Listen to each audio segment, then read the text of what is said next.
ರೈತರಿಗೆ ವಂಚನೆಯಾದರೆ ಹೋರಾಟ ಖಚಿತ. ಜಿಲ್ಲಾಧ್ಯಕ್ಷ ಸಿಕಲ್ ರಾಮಚಂದ್ರೇಗೌಡ. ಸಚಿವ ಜಮೀರ್ ಅಹಮದ್ ಕಡೆಯವರು ಪೆರೇಸಂದ್ರ ಭಾಗದ ರೈತರಿಗೆ ಪಾವತಿಸಬೇಕಾದ 1.70 ಲಕ್ಷ ಶೀಘ್ರದಲ್ಲೇ ರಾಮಕೃಷ್ಣಪ್ಪ ಅವರಿಗೆ ಕೊಡಬೇಕು. ಇಲ್ಲವಾದಲ್ಲಿ ಬಿಜೆಪಿ ಪಕ್ಷದಿಂದ ಹೋರಾಟ ನಡೆಸಲಾಗುವುದು ಅಂತ ಬಿಜೆಪಿ ಜಿಲ್ಲಾಧ್ಯಕ್ಷ ಸಿಕಲ್ ರಾಮಚಂದ್ರೇಗೌಡ ತಿಳಿಸಿದರು. ರಾಜ್ಯದಲ್ಲಿ ಅಧಿಕಾರದಲ್ಲಿರುವ ಕಾಂಗ್ರೆಸ್ ಸರ್ಕಾರ ಜನವಿರೋಧಿ ಅಷ್ಟೇ ಅಲ್ಲದೆ ರೈತ ವಿರೋಧಿಯೂ ಆಗಿದೆ ಎಂಬುದಕ್ಕೆ ಪೆರೇಸಂದ್ರ ರೈತರಿಗಾಗಿರುವ ಅನ್ಯಾಯವೇ ಸಾಕ್ಷಿ.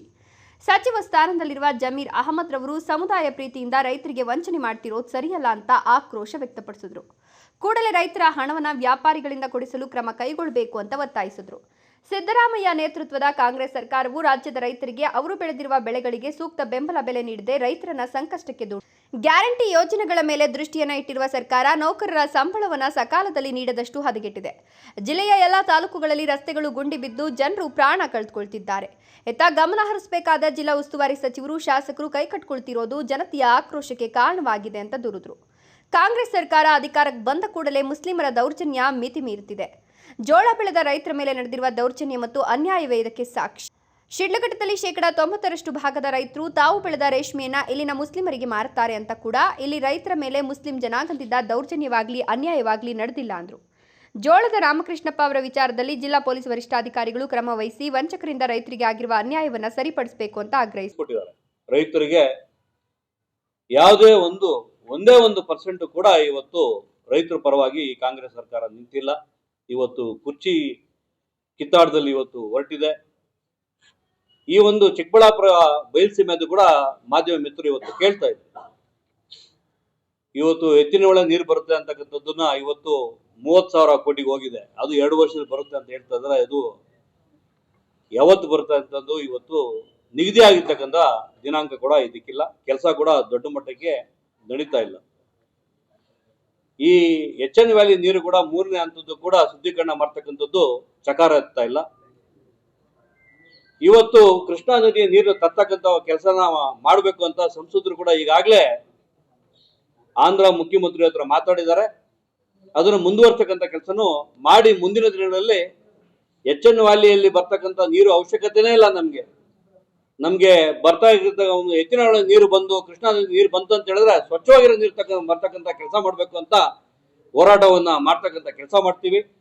ಇವತ್ತು ಏನು ಕಿಸಾನ್ ಸನ್ಮಾನ್ ಯೋಜನೆಯಲ್ಲಿ 52 ಲಕ್ಷ ರೈತರಿಗೆ ಕೇಂದ್ರದಿಂದ 6,000 ರೂಪಾಯಿ ಒಬ್ಬೊಬ್ಬ ರೈತರಿಗೆ ಕೊಡ್ತಕ್ಕಂಥ ಕೆಲಸ ಮಾಡ್ತಾ ಇದ್ದು, ಅದೇ ರೀತಿ ಯಡಿಯೂರಪ್ಪನವರು ಸರ್ಕಾರ ಇದ್ದಾಗ 6,000 ಜೊತೆಗೆ 4,000 ಹಾಕಿ 10,000 ಕೊಡ್ತಾ ಇದ್ರು. ಅದನ್ನು ಇವತ್ತು ಕಿತ್ತು ಬಿಸಾಕಿದ್ದಾರೆ. ರೈತರಿಗೆ ಯಾವುದೇ ಒಂದೇ 1% ಕೂಡ ಒಂದು ಒಳ್ಳೆ ಕೆಲಸ ಮಾಡ್ತಕ್ಕಂಥ ಕಾಂಗ್ರೆಸ್ ಸರ್ಕಾರ ಮಾಡ್ತಾ ಇಲ್ಲ. ಇವತ್ತು ನಿನ್ನೆ ಒಂದು ದೊಡ್ಡ ಮಟ್ಟಕ್ಕೆ ಒಬ್ಬ ರೈತರ ಬೆಳೆಗಳನ್ನ ಬೆಳೆದು ಜೋಳ ಬೆಳೆದ್ರೆ ಒಂದು ಎಕರೆಗೆ 50,000ನೋ 1 ಲಕ್ಷನೋ ಬರುತ್ತೆ. ಅಷ್ಟು ದುಡ್ಡು ಬರ್ತಾ ಇರೋದು ಜೋಳದಲ್ಲೇನೆ. ಆ ಜೋಳ ಒಂದು ರೈತರ ಹತ್ರ ವ್ಯಾಪಾರ ಮಾಡಿಕೊಂಡು ಏನು ನಿನ್ನೆ DN ರಾಮಕೃಷ್ಣ ಅಂತಕ್ಕಂಥ ವ್ಯಾಪಾರಿ ಪೆರೇಸಂದ್ರದವರು ರೈತರ ಹತ್ರ ಪರ್ಚೇಸ್ ಮಾಡಿಕೊಂಡು ಅದನ್ನ ಹೈದರಾಬಾದ್ ಅಲ್ಲಿ ಸಾಬ್ರಿಗೆ ಮುಸ್ಲಿಮರಿಗೆ ಅವ್ರು ವ್ಯಾಪಾರ ಮಾಡ್ತಕ್ಕಂಥದ್ದು. ರೈತರು ಬೆಳೀತಾರೆ, ಒಂದಷ್ಟು ಜನ ವ್ಯಾಪಾರ ಮಾಡ್ತಕ್ಕಂಥವ್ರು ಹಿಂದೂಗಳೇ ಇದ್ದಾರೆ. ಅವ್ರು ಮಾರ್ತಕ್ಕಂಥದ್ದನ್ನ ಕೆಲವರು ಮುಸ್ಲಿಮರು ಪರ್ಚೇಸ್ ಮಾಡ್ತಾರೆ. ಈಗ ಶಿಡ್ಲಘಟ್ಟದಲ್ಲಿ 90 ಭಾಗ ಮುಸ್ಲಿಮರು ರೇಷ್ಮೆಯನ್ನ ಪರ್ಚೇಸ್ ಮಾಡ್ತಾರೆ, ಕೈಗಾರಿಕೆಯಲ್ಲಿ ನೂಲು ತೆಗಿತಾರೆ, ಕೆಲಸ ಮಾಡ್ತಾರೆ. ಆದ್ರೆ ಇಲ್ಲಿ ಯಾವತ್ತು ಈ ದೊಡ್ಡ ಮಟ್ಟಕ್ಕೆ ಕಿತ್ತಾಟ ಆಗಿಲ್ಲ. ರೈತರಿಗೆ ಮೋಸ ಮಾಡ್ತಕ್ಕಂಥದ್ದು ಮುಸಲ್ಮಾನರು ಮಾಡಿಲ್ಲ.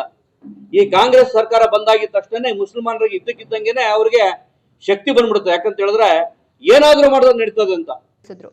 ರಾಜ್ಯ ಬಿಜೆಪಿ ವಕ್ತಾರ ಚಂದ್ರಶೇಖರ್ ಮಾತನಾಡಿ, ದಿವಾಳಿಯಾಗಿರುವ ಕಾಂಗ್ರೆಸ್ ಸರ್ಕಾರದ ಸಾಲು ಹಗರಣ, ಮಂತ್ರಿಗಳು ಮತ್ತು ಅಭಿವೃದ್ಧಿ ನಿಗಮಗಳ ದುರ್ಬಳಕೆ, ಸರ್ಕಾರದ ವಿರುದ್ಧ ವ್ಯಕ್ತವಾಗ್ತಿರುವ ಜನಾಕ್ರೋಶ ಇತ್ಯಾದಿ ಲೋಪಗಳನ್ನು ಮುಚ್ಚಿಕೊಳ್ಳಲು ಮುಖ್ಯಮಂತ್ರಿಗಳ ಬದಲಾವಣೆ ಚರ್ಚೆ ಮುಂದಿಟ್ಟಿದ್ದಾರೆ.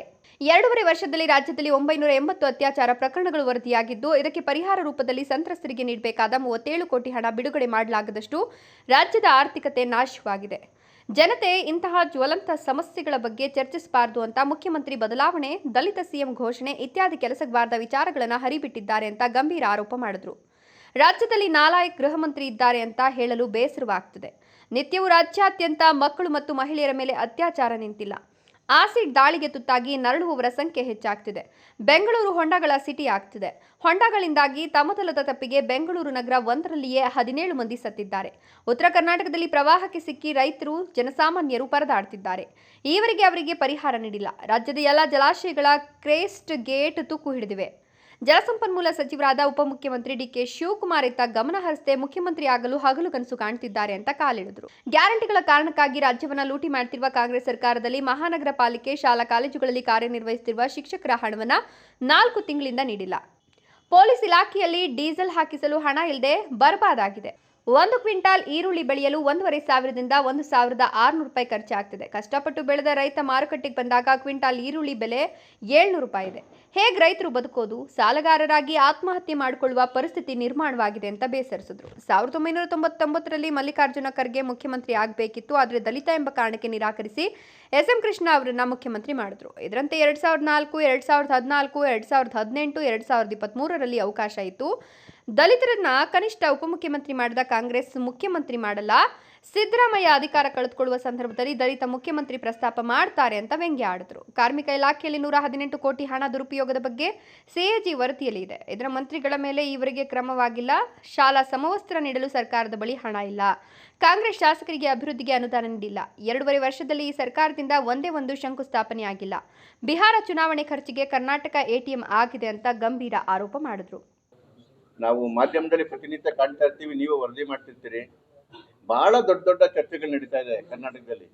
ಮುಖ್ಯಮಂತ್ರಿ ಯಾರಾಗಬೇಕು, ಅಹಿಂದ ನಾಯಕರಾಗಬೇಕಾ, ದಲಿತ ನಾಯಕರಾಗಬೇಕಾ, DK ಶಿವಕುಮಾರ್ಗೆ 2 ವರ್ಷ ಆದಮೇಲೆ ಬಿಟ್ಕೊಡ್ಬೇಕಾ, ಅಥವಾ ಅಷ್ಟರೊಳಗಡೆಗೆ ದಲಿತರದೆಲ್ಲ MLAಗಳ ಸಭೆ ಕರಿಬೇಕಾ, ಎಲ್ಲೋ ಸಮಾವೇಶ ಮಾಡಬೇಕಾ, 5 ವರ್ಷ ನಮ್ಮ ತಂದೆನೇ ಮುಖ್ಯಮಂತ್ರಿ ಆಗ್ತಾರೆ ಅಂತೇಳಿ ಯತೀಂದ್ರವ್ರು ಹೇಳ್ಬೇಕಾ, ನಾನೇ ಮುಖ್ಯಮಂತ್ರಿ 5 ವರ್ಷ ಅಂತೇಳಿ ಸಿದ್ದರಾಮಯ್ಯವ್ರಾಗಬೇಕಾ?